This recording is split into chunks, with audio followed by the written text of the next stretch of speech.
الرحمن الرحيم.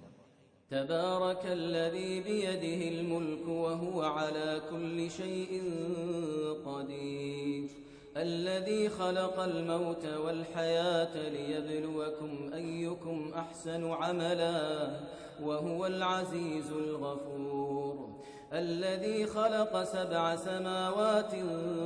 طباقا ما ترى في خلق الرحمن من تفاوت فارجع البصر هل ترى من فطور ثم ارجع البصر كرتين ينقلب إليك البصر خاسئا وهو حسير، ولقد زينا السماء الدنيا بمصابيح